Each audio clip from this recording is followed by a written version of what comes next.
Just a quick introduction. You're here in the vendor booth room at the Mountain State Conference on Disabilities. We've got agencies and participants in the room with us, and this meeting is being recorded and will be made available on the MSCD conference website for our participants and agencies to come back and revisit the information. So now we're going to view some slides that our vendors have helped us prepare, and some of our agencies that are able to participate with us here today. So I will share my screen and you should see West Virginia Division. Oh, no, it's on autoplay. I'm sorry, I disrupted your order, Mandy. That's all right. No, you just decided where we were going to start. So that's no problem at all. I just need to get to the right place. From current slide, this is you. All right, I should be in business now, Rich. You just got us in the right direction is all. Hopefully this is the slide we're looking for. Yes, West Virginia Division of Rehabilitation Services. If you visit the conference website, you can find this flyer on the website, and you'll see here that you can visit their website, their documents, and download those brochures. And the links down here on the website are clickable as well.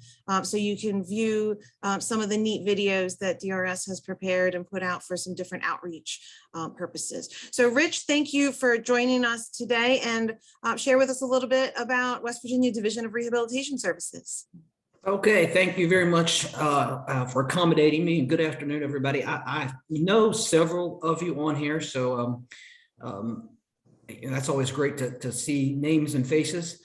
So yeah, and thank you for putting up the slide here. I was actually not involved in developing this, so I really had no idea what it said, and I'm just I wasn't really prepared to speak today, so I apologize for that. But again, I'm Rich Ward with the Division of Rehabilitation Services. I've been with the agency now for 20 years, and I'm a program specialist in the areas of behavioral health, corrections, and community assets. And I work, part of my job in the community assets piece is to work with many of our partners to provide information about the division and those types of things. But I also do have some specialty areas in our behavioral health and corrections area, and I'd like to just talk about that for just a second. And that's just really where, back in 2014, we really wanted to focus on improving the services that we provide to individuals with behavioral health conditions, and also individuals with disabilities who are exiting or involved in the criminal justice system. So we've been working on that for several years now. We've made lots of connections in that area, and we continue to serve many individuals with behavioral health conditions, as well as individuals with disabilities and criminal histories. And I just looked at some data over the past several years, since 2014, about every single year, about a third of the individuals we serve are individuals who do have behavioral health conditions. So that's a pretty significant amount of individuals that we're serving. So those are either primary or secondary disabilities. But back to the general overview of rehabilitation services. Probably most of you know we're the state agency who operates the federal vocational rehabilitation program, providing services to individuals with disabilities to help them obtain or maintain suitable employment. And we work, in order to do that, we provide an array of services and work with numerous partner agencies to help us fulfill our mission. So we provide services that start with vocational counseling and guidance, just helping individuals select a suitable vocational goal. And we can start these services as early as age 14. We do serve individuals 14 to whenever, as long as they want to work. We will continue to serve them, but starting at age 14 in our transition program. And typically about half of the individuals we serve are individuals who are in our transition program. The other half are generally our adult population, our general population. So We do start with the helping them plan for their job goal. Then we move on to developing that written plan and talking about what services they need to provide. They need to get their job, and those services range from, again, the counseling and guidance to assistive technology, college training, vocational training, on-the-job training, supported employment. There's just the full gamut of services. And again, in order to do this, we can't do that all by ourselves. So we do have to rely on all of our partner agencies who help us, every single day, our community rehab programs, everyone that assists us, in providing these services. Again, I don't want to take too much time, but I would try to answer any questions that anyone has about DRS. And if I don't know the answer, I will try to get it for you. Well, Rich, that's about as nutshell as it gets. I know it's hard to say what all you guys do, but yeah, we tried to outline it in this flyer, and I'm glad you talked a little bit about the reentry and the behavioral component that, of course, is near and dear to your position. It is. So yeah, great nutshell version. Any questions for Rich? And feel free to use the chat. If you think of something later, you can visit and find the links. You can reach Tracy from this flyer, but imagine we're all connected within our employment agencies. And so if you've got a question, please don't hesitate to reach out afterwards. Yes, feel free to contact me, or I'll put my email in the chat. Great, that's helpful. Thank you. So, all right. Thanks, everyone. Cool. All right. Take care, Rich. Thanks. I'll hang around until about 1 o'clock. So I'd like to hear all right. Well, we'll take you as long as we can get you. Okay. Thank you. All right. So that's pretty much the format we'll continue with, and I'll just go through the carousel. I think the CED might be next, so I'll do my own nutshell version, but we'll just we'll go through the carousel and hear from our agencies that are able to join us here today. And you'll notice that for every page that we have the visual version, we also have a plain text version. We just wanted to make sure that we're making things accessible. And if you have any recommendations, we're always looking for ways that we can improve that as well. Okay, so really quickly, I won't talk a lot about the CED because I want to make sure we can get as many people as we can this lunch hour. And I think we've got a shorter window tomorrow. But please visit our website. We've got a variety of programs. I am the Grants and Partnership Development Officer. And so you might see me floating around in different capacities or maybe on campus with the Country Roads program, a transitional living program on campus that's new at WVU. So you can visit our flyer and you'll be able to get our services flyer, which lists all of our programs. Some of the highlights you might be familiar with are WIPA, the Benefits Counseling for Social Security Beneficiaries, or the Traumatic Brain Injury Program, PBS, Positive Behavior Support. We've got a variety of clinics on our first floor, feeding and swallowing, and some behavior clinics. WIVAT, the Assistive Technology Lending Library, where you can borrow a device and find out if it's something that's going to make your life easier. We have some specialists that can help you then find that in your own community and help you find some financing for it as well. So I encourage you to visit our website. We've got some neat tools on there that we've partnered with other groups like Disability Rights and our DD Council, things like the Visor card and EMT communication tools that can be printed out and kept in your vehicle to help with communication when you're dealing with emergency workers or different situations. So that's pretty much, we've got a lot of stuff on YouTube. Difficult to do in a nutshell because of the variety of programs, but you see us here, you'll see some of our staff highlighted in some of the presentations, and we're across the state bringing service to a wide variety of individuals with disabilities. So any specific questions about the CED before I move on? We've got our plain text version there. Please visit our links and feel free to view our documents. Great, so we're back to the beginning of my presentation, and we've got the ARC of Harrison County. Do we have anyone with us today from, I saw Mariah earlier, I can't see my whole list here. Anyone from the ARC of Harrison County? If not, we'll just briefly go over the flyer and you can visit their materials on your own time. They're of course, they're in Clarksburg, Harrison County, and Mariah Jenkins is your vocational program director there. And so you can see they've got their flyer and explanation of services available. You can link up with their Facebook page, and they're doing pre-vocational screening, job matching, and employment services, pre and post employment with individuals across Harrison County.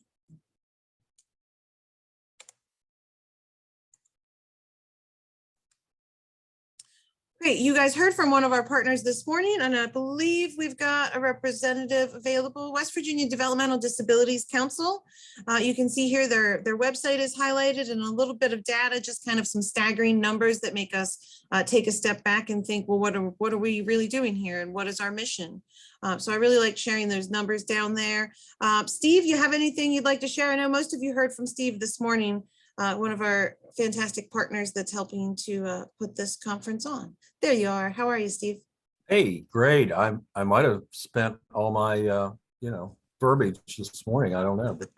I'm going to ask an indulgence just to see how flexible you are, Mandy. And I see Gina on here. I wondered if you could skip me for a second. I've got something I wanted to hold up to show people, but I have to go in the other room to get it. Yeah, sure. Yeah, I'm going to move on, and we'll come back when you're ready. Thanks. Yeah, we're happy to indulge. We'll do what we can to be flexible, ladies and gentlemen. Right, so here you see, I'll just highlight their agency page here. We've got their website, mission and vision, just the goals, the statewide goals that are surrounding service systems, advocacy, and community building and engagement. And then there's numbers that I mentioned, just to kind of give you an idea of why we're doing what we do and how far reaching and what work is left to do. So I'll just go over those numbers. 33,000 people. There's a number of West Virginians with a developmental disability, and that's 1.8%. And then we've got 566,000 school students receiving special education services, 17%. It's always just nice to see how these numbers play out across the population. 71% of individuals on waiver who live with their family and are receiving specialized family care. So that's a large majority of our families out there in the communities. And always remember, we're trying to improve 18% of working adults with cognitive disabilities who have jobs in the community. There's all sorts of initiatives and efforts and programs and all sorts of supports out there to increase that number. We're always working in that favor. So Steve, were you successful? That was really fast. Yeah, actually, I had some stuff out in the front lobby here. Okay, anyhow, hi, Steve Wiseman. Thank you, Mandy. I'm glad you took care of the bulk of this presentation. I wanted to say a few things about what we do. People wonder, what the heck do you do? So that's an everyday challenge sometimes, but we do have a lot of guideposts. For one thing, one of the functions of a DD Council in any state is to plan a comprehensive review and analysis of services and the state of the state in many different ways, not just in service language, but also where people stand regarding their health and a lot of other factors. So it's very comprehensive. From that plan, then the council derives its goals and objectives. Pretty straightforward. And Mandy's highlighted the 3 goals that we have, which maybe you talked about while I was out of the room. But anyhow, it gives you a little sense of, they're pretty large and encompassing.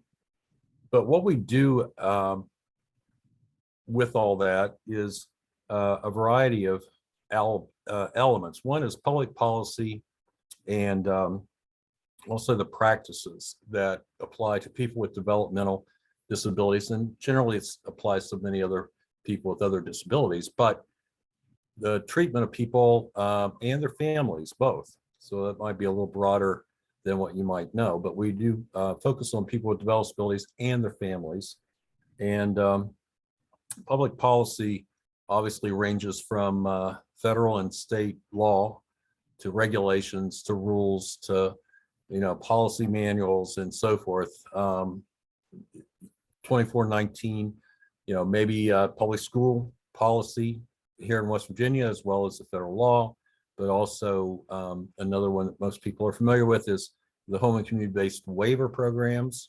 And that could be the age disabled, the traumatic brain injury, and others, but particularly the one on intellectual and developmental disabilities, of course, gets a lot of our attention. So we are always interested in how people are being treated through that offering, that basically Medicaid insurance program. And it might be CHIP, it might be any number of things in that regard. But we try to stay on the broad spectrum of public policy and public, kind of group advocacy, not individual advocacy. And I know Gina others can talk about that later, but we work from that standpoint. And the council itself is made up of some of the people who are on this call, actually. Rich is a representative for DRS, for example. We have 31 members. It includes 10 state agency that would be very familiar to you, and also our sister agencies, of course, the University Center for Excellence in Disabilities and the Protection Advocacy Agency for our state, Disability Rights of West Virginia. Those are two automatics on our council. We have some other at large. We have right now, Mark Ellison from the Autism Training Center is on there. And Sheila Sisyphus, who is the chair of the Early Intervention Coordinating Council, worked through program. And so anyhow, that's some of the makeup, as well as family members and people with developmental disabilities themselves. So that's the council. It's a lot to take in, I know. So back to the issue of what kind of areas we work in. A large part is on public policy and the practices, the way in which people, not just what should be done, but the way in which people are treated during the process of being served. And then training a variety of people, from service providers and people with developmental disabilities themselves, family members, advocates, policy makers, the general public, just variety of options there. We do some grant funding. We do grant funding for demonstration projects, typically a new way of doing things, at least in West Virginia, or testing out an idea if people have a novel idea that fits with our state plan. So we publish a plan. We have out there our goals and objectives. And from that, as a matter of fact, we'll be putting out an advertisement later today or tomorrow morning, soliciting more grant ideas from possible vendors. So beware, that's going to be available. We have a kind of a limited amount, maybe $75,000 towards new projects right now, but there may be more coming later as well. That there's demonstration projects, but we also have some ongoing grants because we have a couple obligations by the federal government. We are totally federally funded, so they get to call a lot of the shots. And it's not bad because they're calling good ones. In this case, we have to support a cross-disability coalition of advocates. Well, the Fair Shake, we pretty much provide most all their funding. We have since the inception, and it's been like 25 years now. I've really lost track, but the Fair Shake, we fund them, and also we have an obligation for a statewide organization of advocates who are people with developmental disabilities themselves. And we funded that from the get-go, and you may know that as People First of West Virginia. So those are two big projects that we do fund through grants. We do planning, as I mentioned. Most of that's wrapped around this 5-year plan I was talking about. Public education, other than training, we do the same things that the University Center does. Other agencies do, Facebook, website. We have posters, documents, and I ran out to get some show and tell. Not easy to do here, but anyhow, hold up a couple of resources. This is called On the Outside. I'm not sure how many people are familiar, but it's something we did back several years ago, 1998, I think, when we closed the state institutions. This is about some people's stories, people who lived in the institutions and came out in the community, and also some people who would have gone to the institution if their family members and others hadn't supported them. We have book, we have a video, and we have workbooks for kids in school and a variety of things, a traveling photo exhibit. we're going to resurrect some of that and get a new generation of people, I think, to familiar with it. But it's a celebration of people. That's how we celebrate the closure of the institutions. DD Council was very important in the closure of the state institutions. They funded staff that could concentrate on working with people's transition and overseeing those things. I had the opportunity to work at the Division of Developmental Disabilities at the time, and so I got to have those staff come, and the council paid for them. So it was a great marriage and collaboration there. I'm glad And, you got the show and tell, because I've never heard of those publications, Steve. I wrote it Oh down. my. Yeah, so thanks for sharing that. Okay, well, we're going to have to get it. Obviously, we're not. Things come in cycles, and I think it's time that we've talked here about it. Matter of fact, I'm looking at just this week. I talked with somebody about making some of these resources digital and maybe an ebook. Because we have certain limited, finite number of copies. And actually, before Gina comments, I promised her boss I'd have these down last week, and I never took them to her. But yes, I just made a request online for one last week. So yep. Yeah, because I haven't read it either. It's embarrassing. So, but I have not. So I need to. Okay. So I think it's inspiring. Susan Gibbon told me that she paid $25 for one off Amazon. I thought, no. We have some. You can have them for your staff and board members. Okay. So anyhow, it's a great had plays. We had those aren't going on right now, but we did a long time ago. They were very impactful at the time. And then also collaboration with, if I can get that on the screen, just believe me. It's yeah, you can't see that. That's okay, but it's here. It's probably not even the right. I didn't grab probably the latest version, but it's a advocacy guide, parents advocacy guide for special education that we did with Disability Rights of West Virginia, and very popular, flies off the shelf, especially around IEP time. And we get calls a lot, as others do, about problems at school and with their child and so forth. So that's a resource we're very proud to get out there. And there you go.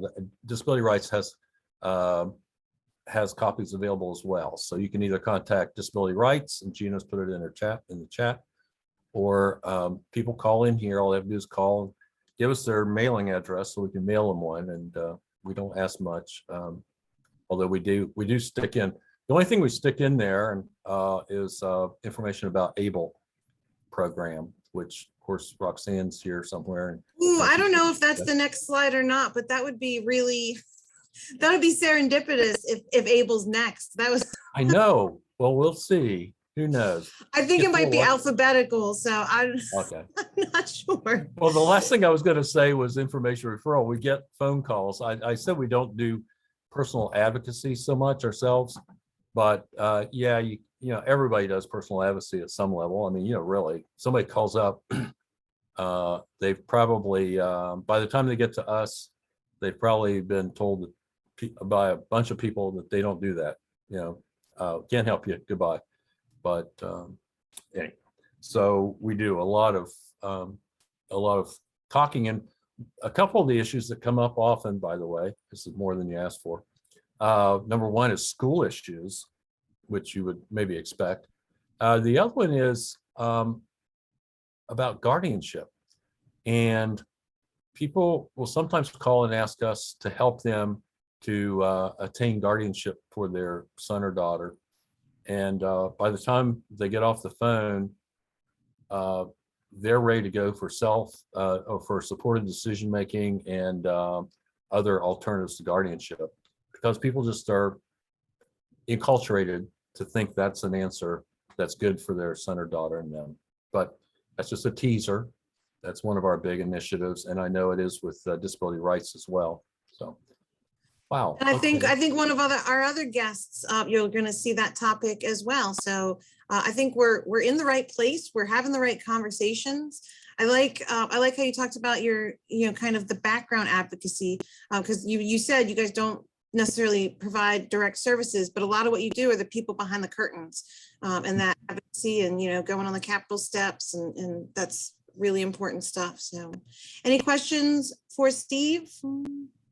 You can also feel free to use the chat as we're going through and other people are talking. If you think of something, feel free to direct message another vendor or send it in the chat if you think everybody can benefit from it. So Steve, thank you very much. DD Council, here's our plain Thank text. you. Visit their Facebook page to learn more. And we're not gonna pass the torch to Roxanne quite yet, but we are going to pass to a partner that Steve mentioned, and that's Disability Rights of West Virginia. Ms. Gina is here to share with us. And Gina, if you could just spend 3 to 5 minutes talking about what you guys do or whatever you'd like to share with us today. All right, so my name's Gina Desmond, and I am the senior advocate with Disability Rights of West Virginia. And as Steve and others have mentioned, we're one of those sister agencies. So every state is mandated to have a protection and advocacy agency for people with disabilities. And again, we are it.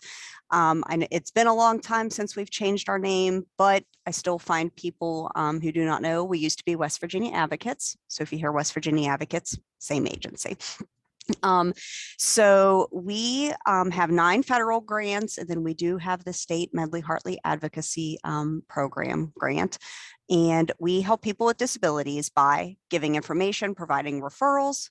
We investigate abuse and neglect, provide direct advocacy, do training on self-advocacy and rights. I am presenting voting rights tomorrow, and one of our staff attorneys is talking about employment accommodations. We support self-advocates.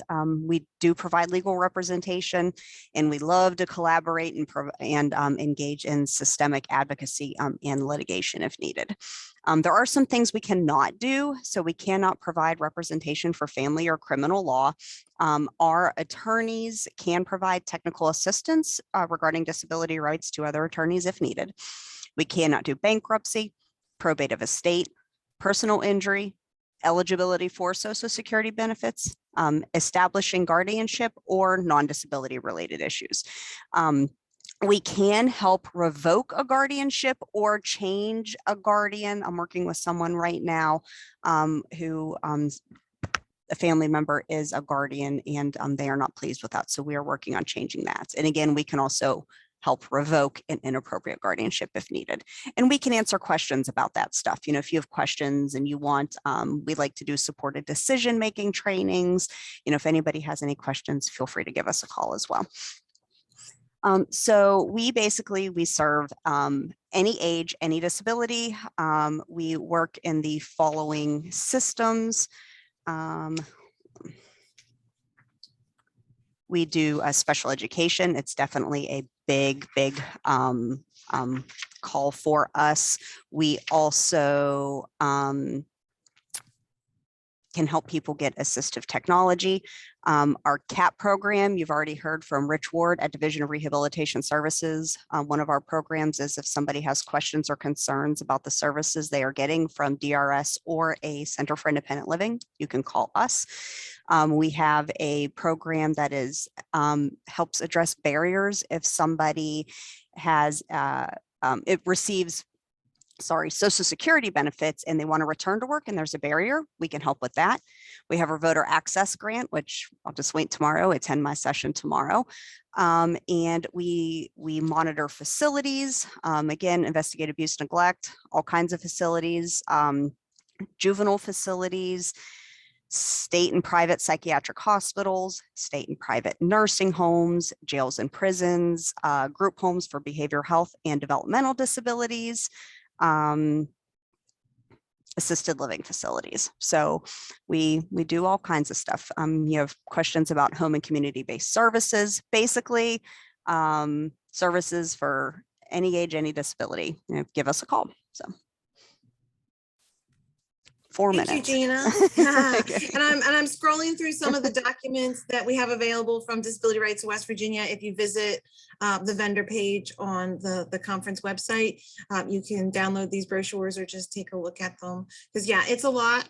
Gina, that was very succinct, but I know it's a lot of information, and you know, whether you're a participant or you're an agency that's sharing this information with potential clients, come back and use your resources. They've got brochures and everything available on their website. So don't try to remember all of the things that are available to you. Appreciate you, Gina. Okay, let's see. Okay, Encompass Health, are you all here with us? I can't see my whole participant list. Is Ashley here by chance? Again, we'll give another opportunity for our vendors to join us tomorrow during the lunch break. We'll just do this again, the round robin. So we'll look at the slides and hear from our vendors. Did I hear someone? So it's Amber. I'm actually here for Encompass Health. All right. Hey, Amber, Can thanks you for guys- joining us. No problem. So I'm not sure why my video is not working. Oh, there we go. There you are. Got it. Hi. So Thanks. my name's Amber. I'm here representing Encompass Health. So we are a rehabilitation hospital here in West Virginia, and we have locations in Morgantown and Bridgeport. So I just like to let people know that because we are a rehabilitation hospital, our patients get that hospital level care. They just get a more intensive rehab service with that. So some of the therapy services that we provide, we have physical therapy, occupational therapy, and speech therapy. And in addition to that, we also provide aquatic therapy. So right now our specialty is focus on stroke.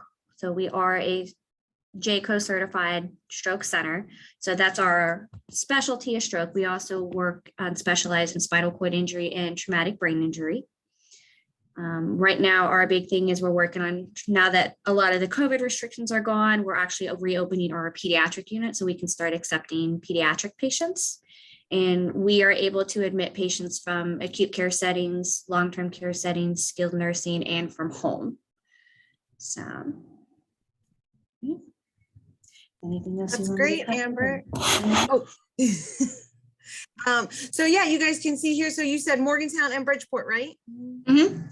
Yep. We've got a lot of overlap. You guys may have heard me mention traumatic brain injury program at the CED. So we probably, you know, amongst our agencies and with participants that have joined us today, you may hear of a service that you think, oh, you know, maybe we should be having more of a conversation there. And how can we reach more individuals in the community and let them know? So occupational rehabilitation.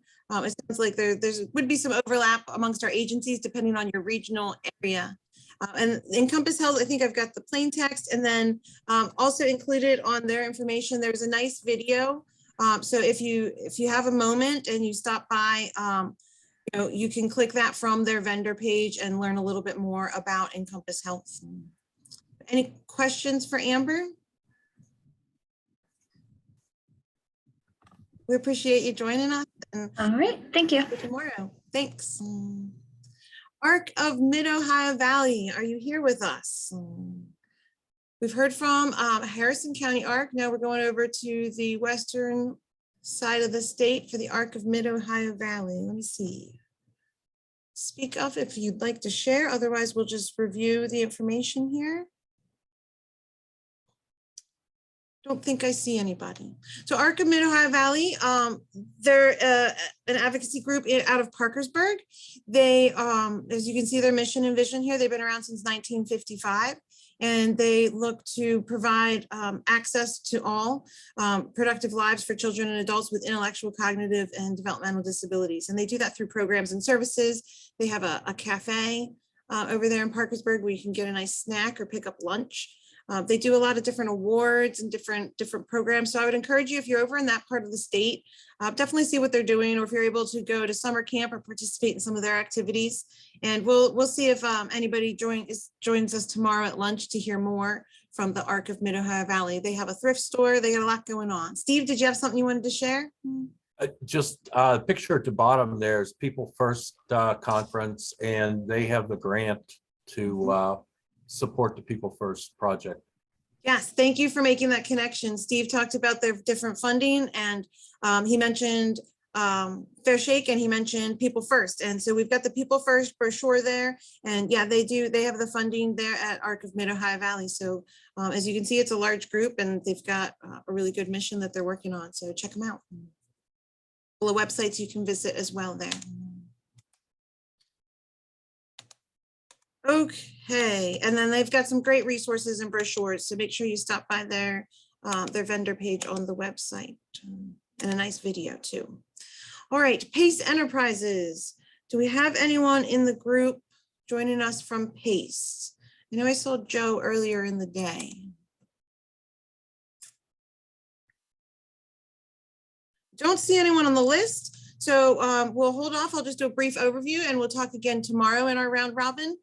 Pace is here in Morgantown, but they have some statewide services. So you never know where you might see a Pace truck driving down the road.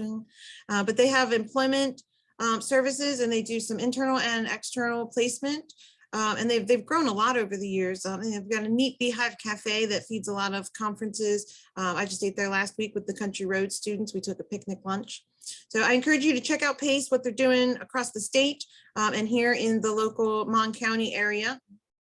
They do have all of their links to visit and their overview flyer. So check them out. And then there's a neat recruitment video that you can watch that's attached to their materials as well.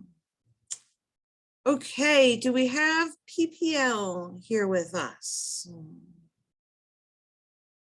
Speak up if you're in the room. Oh, you're having troubles with your microphone. Okay, I always suggest a restart for that.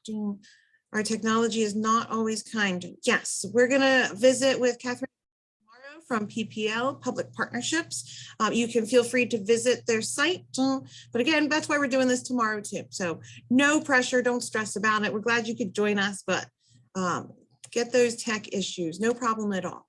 So PPL, we'll wait until to hear more about that tomorrow, but you can see that they're client focused. And so we'll come back and revisit the importance of, Steve had mentioned self-directed care earlier, and that was the link that I was also looking to make, is that these folks can really help facilitate that. So I watched a neat video.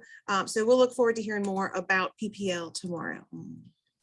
Yeah, anyone who has to run, we're going to do the same thing tomorrow. So if we miss you, we'll get through the rest of our carousel. We're doing pretty good though.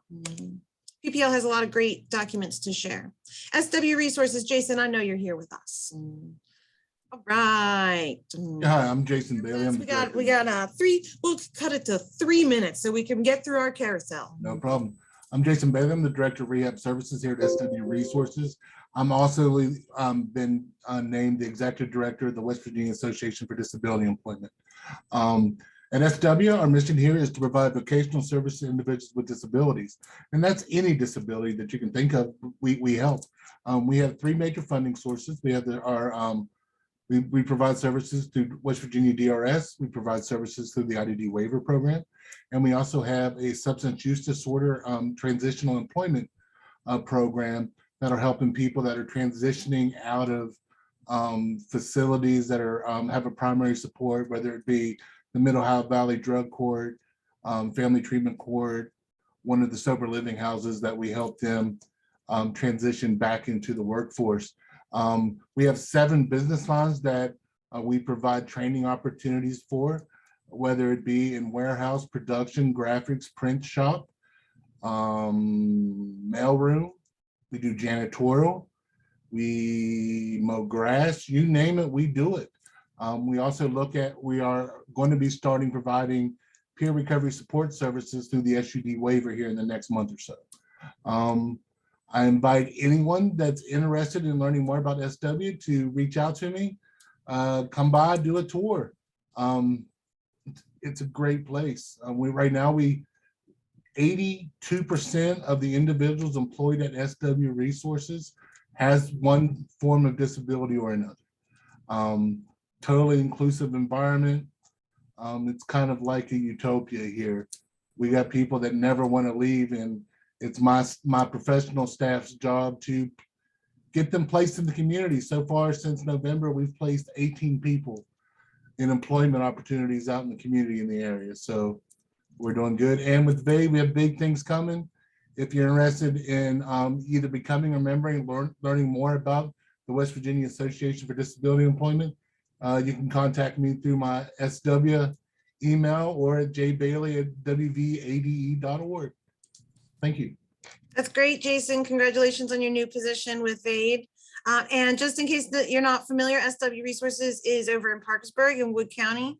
I was just over there a couple weeks ago and I didn't realize how big your facility was. I was just going over to visit a car dealership and I was like, oh, hey, SW Resources. Next time you're in town, come by. Once you see the our folks in action, it opens your eyes. We shipped to 125 countries. Wow. Yeah, Yeah, it so doesn't look like a small we're effort. global. Yeah. So hold Jason to that. Go over for a work site tour, ladies and gentlemen.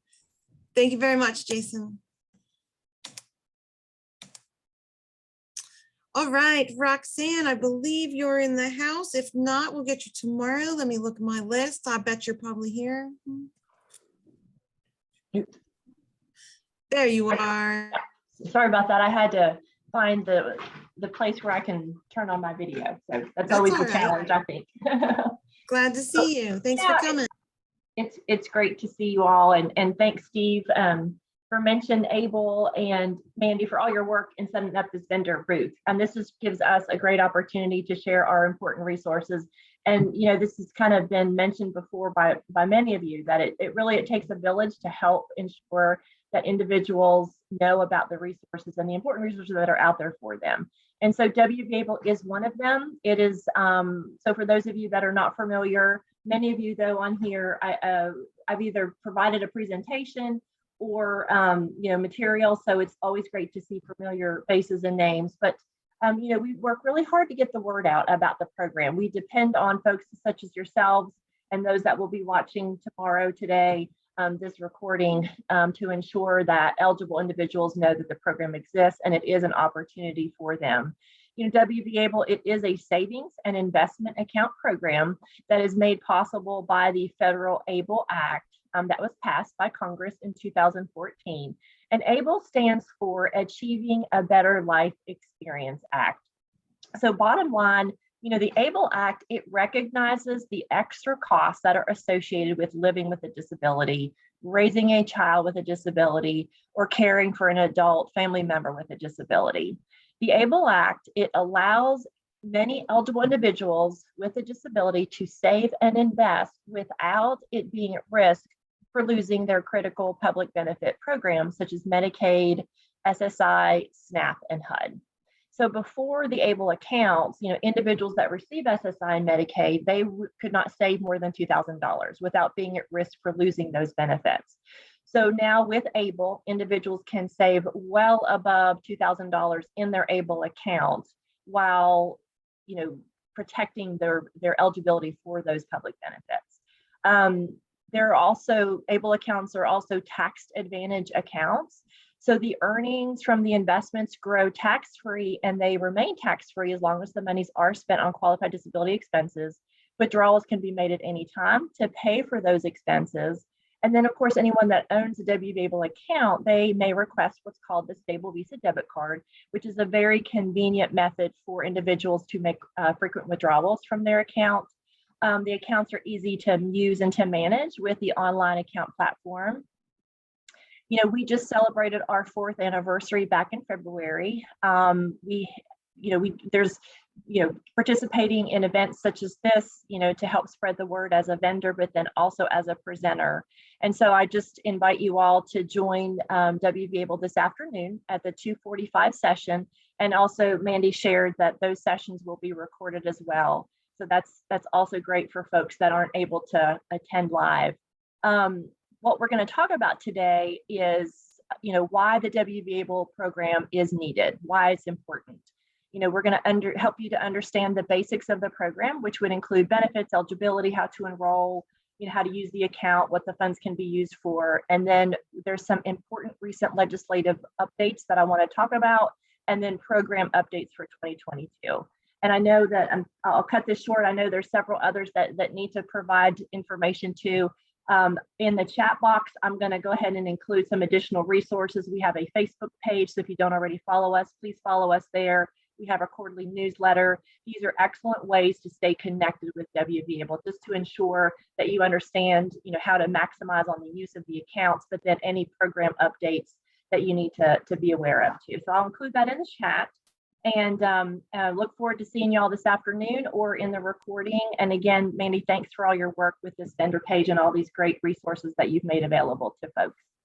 Thank you, Roxanne. And participants and agencies, I would encourage you to go check out Roxanne's presentation and make her part of your team, because she lifts people up and puts resources in your hands. So I would encourage you to learn more about the West Virginia ABLE accounts. Thank you, Roxanne.